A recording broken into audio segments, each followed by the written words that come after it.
So hey everyone, today's topic is environmental surveillance. ठीक है, तो इसमें हम लोग पढ़ेंगे पहले वाटर सर्विलेंस। वाटर सर्विलेंस में क्या पढ़ेंगे हम लोग? Water borne pathogen. ठीक है, ऐसे पैथोजन जो वाटर की वजह से फैलते हैं। तो ऐसे जो वाटर बॉर्न पैथोजन है दो कैटेगरीज में डिवाइड है। Category 1 is एंट्रिक pathogen and category 2 is common hospital pathogen. ठीक है, जो कैटेगरी 1 है ना वो एंट्रिक पैथोजन है। इसको मैं समझाती हूँ। जैसे कि हमें पता है कि जो इंडिया है ना, इधर पहले क्या था, पहले क्या अभी भी बहुत जगह होता है कि लोग खुले में शौच करते हैं। तो उसकी वजह से जो खुले में शौच करते हैं, ठीक है, फीको ओरल रूट की वजह से जो मतलब डिसीजेज कोज हो रही है वो क्या होंगे? एंट्रिक पैथोजन के अंदर आएंगे। आगे कॉमन हॉस्पिटल पैथोजन, मतलब कि ऐसी पैथोजन जो हॉस्पिटल्स में जो है वाटरबोर्न इन्फेक्शंस कॉज कर रहे हैं। ठीक है, इसमें आते हैं multi drug resistance gram negative bacilli. कौन सी वैसेलाई? ग्राम नेगेटिव वैसेलाई। ये ज़्यादातर हॉस्पिटल में होते हैं रेदर देन कम्युनिटी। ठीक है, तो इधर देखो जो कैटेगरी 1 है उसमें क्या है, जब फीकल कंटामिनेशन ब्लड सप्लाई में चला जाए। ठीक है, ये ज़्यादातर किस में होता है? कम्युनिटी सेटिंग्स में होता है rather than hospital. Agent are transmitted by injection of contamination water. ठीक है, ज़्यादातर ये किसकी वजह से होता है? Contamination of water. ये contaminated by portable water sink. ठीक है, डायलिसिस का जो पानी हो गया वो आइस मशीन्स की वजह से होता है ये। ठीक है, ये ज़्यादातर डायरियल आउटब्रेक कोज करता है। क्या कोज करता है? ये डायरियल आउटब्रेक। ठीक है, बट कुछ एक्स्ट्रा इंटेंशनल इलनेस भी कोज करता है। ठीक है, फॉर एग्जांपल जैसे हमारे पास बैक्टीरिया है, ग्राम नेगेटिव बैक्टीरिया है जो, ठीक है, वो क्या कौन कौन से? सैल्मोनेला, शिगेल्ला, वो क्या करेंगे? Cause category 1 एंट्रिक pathogen. ठीक है, बैक्टीरिया कोज करता है। वायरस में आ गया रोटा वायरस, डायरिया कोज करता है। ठीक है, hepatitis A and E. Parasite में एंटअमीबा हिस्टोलिटिका। तो इधर जो ट्रांसमिशन है वो इंजेक्शन की वजह से देखने को मिल गई, कॉन्टैक्ट एस्पिरेशन की वजह से देखने को मिलेगी।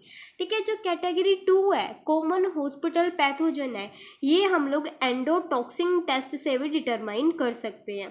क्लियर है? समझ आ गया इतना?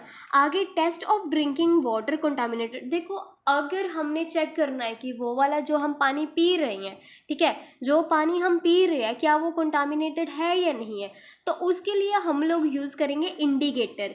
इंडिकेटर क्या है? Those micro organism which indicate the faecal contamination has been taken. जो इंडिकेट करते हैं कि फीकल कंटामिनेशन हो रहा है। ठीक है, these organism are called indicator organism. These organism are called indicator organism. ठीक है, तो इसकी एग्जाम्पल है हमारे पास E coli. E coli is thermotolerant. E coli क्या है हमारे पास? थर्मोटोलरेंट। ये क्या है? मोस्ट सेंसिटिव है, मोस्ट सेंसिटिव इंडिकेटर है, और ये कंफर्म करते कि रीसेंट कंटामिनेशन ऑफ वाटर हुआ है या नहीं हुआ। क्लियर है? आगे क्या है हमारे पास? कोलीफॉर्म। कोलीफॉर्म क्या है? Other than E coli. ठीक है, कोलीफॉर्म का मतलब क्या है? Other than form of E coli. Indicate remote contamination. ये क्या इंडिकेट करता है? That is remote contamination. It indicates remote contamination. Clear है? तो अगला हमारे पास क्या है?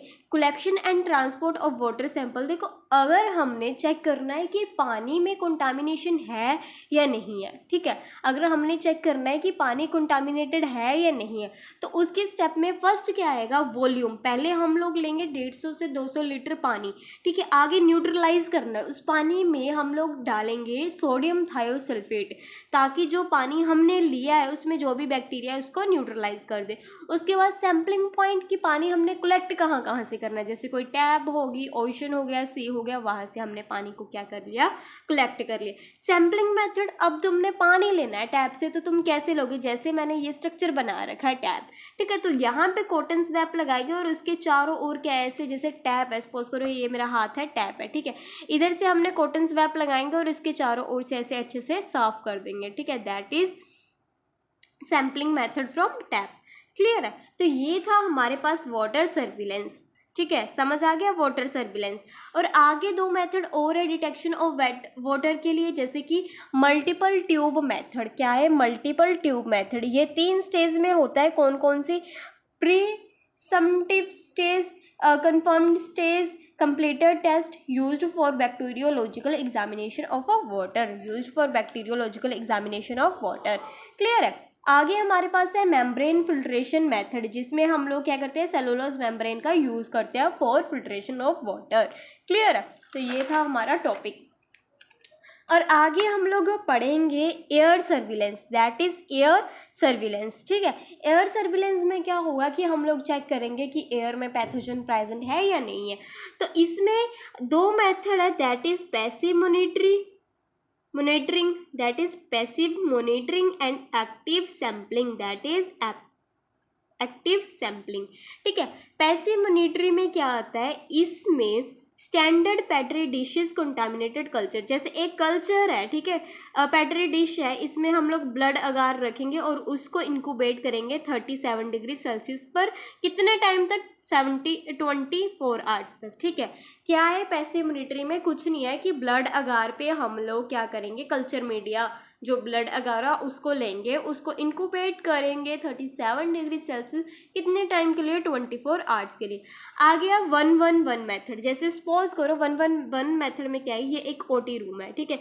इसके 1 metre away from walls, 1 metre up from the floor and 1 metre जो है ड्यूरेशन 1 आवर ड्यूरेशन के लिए हम लोग क्या करेंगे कि एक प्लेट लोकेट करेंगे. ठीक है. 111 मेथड क्या है कि 1 metre away from the walls, suppose करो ये वॉल है, इससे 1 मीटर अवे क्या कर दी, पेट्री डिश रख दी एक. ठीक है. 1 मीटर अवे, सपोज करो ये फ्लोर है, इसके 1 मीटर अवे क्या रख दी मैंने, एक और पेट्री डिश रख दी और 1 आवर के लिए पेट्री डिश रख दी. क्लियर. पेट्री डिश ने सॉरी प्लेट्स. क्लियर. डिसएडवांटेज ये है इसका 111 मेथड का कि ये स्मॉलर पार्टिकल्स को डिटेक्ट नहीं कर पाता. क्लियर. समझ में आ गया. तो ये था हमारे पास environmental surveillance as well as air surveillance. Clear. Got it.